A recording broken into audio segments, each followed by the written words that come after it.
Good morning, everyone. How often have we heard it said that we should not mix religion and politics?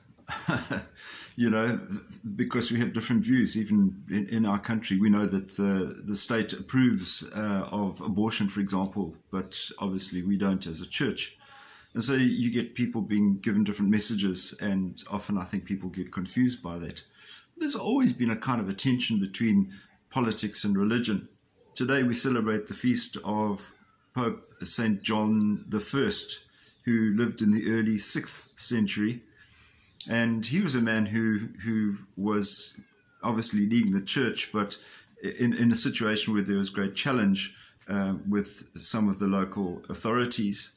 And as a result of this, that he was actually imprisoned and martyred in that situation. So quite scary that we think that a pope would be thrown in jail and martyred. And, how would the church react to that? And the people clearly were fearful. And so therefore there was kind of more of an acceptance of the wrongs that were happening rather than people resisting it. That tension between church and state even exists today.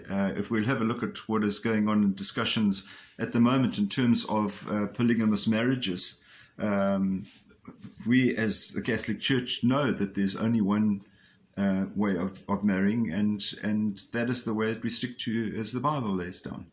And so when the state actually comes up with different laws and so forth in that regard, it sometimes causes confusion in the minds of people, even strong Catholics, who often would say, well, look, if the church is not going to be flexible on these things, I'm going to go and get married somewhere else. And that's very sad, because it's not the church that has moved the goalposts. and the tension that exists is something that people are often based on emotion and based on an intellectual exercise rather than a spiritual exercise or an understanding. So when there is difficulty between church and state, let's always remember we have a responsibility to stand up to what is wrong. If there's a way of us voicing our religious views, we should do so that those things are not foisted upon us, that we are stuck with them for forever, particularly during these challenging times when there are all sorts of other issues that we have to deal with. So let's be strong in our faith. Let's be proud of our faith. Let's make sure that we stand up for what is right.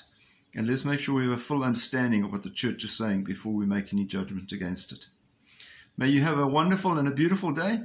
And we look forward to seeing you again. God bless. Bye-bye.